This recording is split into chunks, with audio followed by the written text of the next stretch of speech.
Hey guys, so I found me a quiet corner to sit in and make this video, and I've been wanting to do it for a little while, but especially now. I do have a couple more followers, and I am posting or trying to post on TikTok and on YouTube. So this is just like more information. If you're new to following me, or maybe if I haven't really covered it in depth, I've not made a video just for it. So this may, help some of you kind of get some answers and understand what's going on, especially with Brayden and stuff. So, also super quick, I know I just said that I am posting on TikTok now. I will need to link that. I don't know why I prefer YouTube to TikTok, but I do have more followers on TikTok than I do on YouTube. So maybe I'm reaching more people that way or something. I'm not sure. But anyways, please follow me, and share, and just, like, subscribe, all that stuff. So anyways, so this, I do have notes. I know that I show you guys that I have notes and stuff, and it might be odd, but my brain goes like 90 miles an hour, and from this to that to this to that. So I write notes in some of my videos to try to help me keep on topic, and just make sure that I don't miss anything, especially something like this. I don't want to miss any important things when I'm discussing this, and letting you guys know what's going on. Again, some of my videos, especially when I share about my son, I want it to really come across to other families in this situation with medical children. And as far as I know, we are still learning for Brayden, and learning what he has and stuff. And maybe there's other families out there that don't know yet, and maybe they see this and they're like, oh, well, my child kind of has that, or I understand what she's going through. I'm just trying to reach out to other medical families, but not just medical families, to everybody.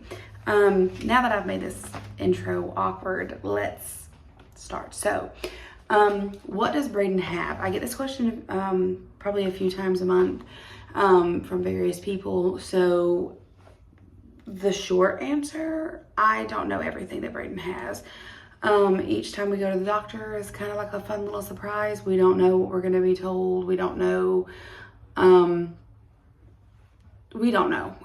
do know certain things that he has, but overall a diagnosis, we have no idea. That's kind of why we travel to the specialty doctors and try to get answers. We are on a wait list for genetics to do some testing. The doctor that he saw the other day believes that what he has is something that he was actually tested for when he was younger, but it came back negative. But he thinks that just the testing has come so far that it would be worth doing again. So we're going to do another complete genetic panel, just to see if anything like that has changed, because obviously it's something, right? We're missing something somewhere, and I want to be able to know if he has this specific syndrome or disease or condition or whatever it may be, that we can follow it along closely. I can do as much research as I can. They can do as much research as they can, and what's offered to them. And that way we're not every single time we go to the doctor, we're not treating each individual thing. I want to be aware of what could happen, and the risks with that, and everything. So, because I don't want us to be receiving treatment now for something that maybe he shouldn't be receiving this specific treatment for, if the overall diagnosis is different. So Brayden's condition is complex because of this, because everything is different. Everything that he has is on his left side, which is different, which obviously leads to believe that something is, abnormal somewhere with something. He has Vactral, which is not really a diagnosis of any kind. It's just something that everybody put, if you have more than one thing in the category of Vactral, they give you Vactral. I guess, to be honest, it's just something that they use so that they feel like they've gave you a diagnosis. Each letter in Vactral stands for something. L is limb abnormalities or limb anomalies. So each thing is different.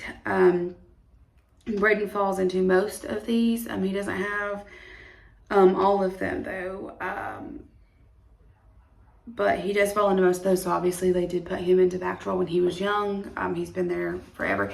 Like I said, it doesn't necessarily mean anything, and I don't mean anything rude by that. It doesn't mean anything. You don't receive treatment for Vactrol. There's not a doctor for Vactrol.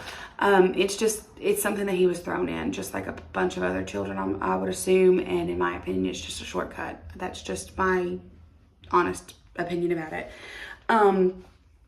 The L is the abnormalities. He's missing a thumb on his left hand. He does not have a thumb. He also, and I don't know the name of the bone, and you'd think I would know, especially this many years into it.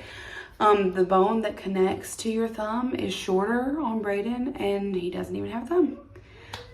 His wrist area here, I'm holding my hair, but sorry. His wrist area here, it's like you can totally feel it. It's kind of like this instead of this and this. It's like that. I should put this down too. It's so that hand's weaker and it's like smaller made. All of these 3 fingers on Brayden on his left hand are a little bit smaller, and they move together. They don't really bend either. They only like kind of, that's about it. The pinky is literally, there's a space like in his pinky, normal size, functions just fine. That was one of the decisions that we made, was because he uses that when he was younger. Let me start with saying this. Brayden only has 8 toes. He's missing 2 of them on the middle of his left foot. His foot makes a little heart. It's cute. But they wanted to take a toe and make a thumb for him, which he's only got 8 toes. Why would you take one of them? But anyways, because of his pinky being normal size, sorry about that. My phone literally cut off, said I didn't have enough storage, which I discussed that in another video with, unfortunately, having to use this phone instead of the one that I cleared for it. But hopefully that doesn't happen again, because I deleted my other videos that I made. So I'm gonna try to, anyways. So because that fully functions, they agreed with us that he could use that as, a thumb. So it's not caused any problems. I kind of personally feel like removing another toe would have caused more of an issue than him not having a thumb. It's not really slowed him down in any kind of way, shape, or form. He has a heart condition. It is called tetralogy of flow. When he was first born and first diagnosed, in womb, they told us it was double outlet right ventricle, which is more or less the same thing, but it is different. And I have this part wrote down so I don't say it wrong. It's a combination of 4 different effects or defects. There's a hole in the heart called a ventricular septal defect, narrowing of the pulmonary valve, narrowing of the pathway between the heart and the lungs. So he has all of that, obviously. He has had his first open heart surgery, which there will be more in the future. That's just something we have to just keep, he has had a few procedures on his heart, and that will continue. They patched the hole and they opened up his pulmonary artery, which his pulmonary artery has already started to close back up. So that's something we are following, and now his heart's enlarged and things like that. And I've discussed that in another video, which is typical with tetralogy of flow. That's not, it happens. He has scoliosis, which I'm sure everybody knows. He does have scoliosis. He was born with it. It is a vertebrae anomaly, where one vertebrae started the problem and it just kept going. He also has kyphosis, which is up here, and he's drawn like this. His hump, he had a hump, his top curve before his halo and then before his rod surgery was 105 degrees, which is an incredible curve. And it caused some growing problems with some of his organs. We are not 100% positive that it caused the issues that they have, but it definitely didn't help them, because there was nowhere to go. So now he has rods in his back that try to fight against his spine, which we now know he's already had another rod surgery, so his spine is pretty strong and pretty defiant on where it wants to be.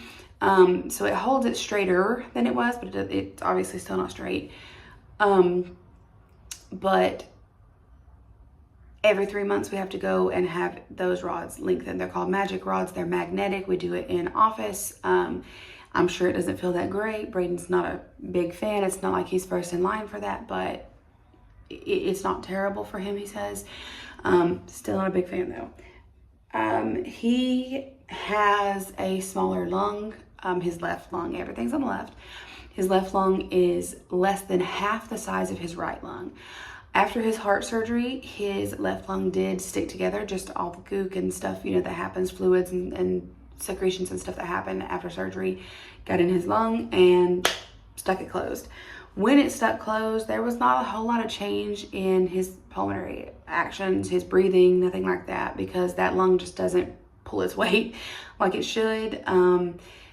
But they did obviously fix that. Obviously, they want it to function, even if it's not pulling a lot of, you know, weight. They still want it to function. So we haven't seen pulmonology in a long time, but that is something that we are on the books for now to kind of check back in with. It's not something that he needs to follow, according to them, but it is something that I would like to follow. I would like to check in and make sure that everything is growing the way it should, functioning the way it should, things like that.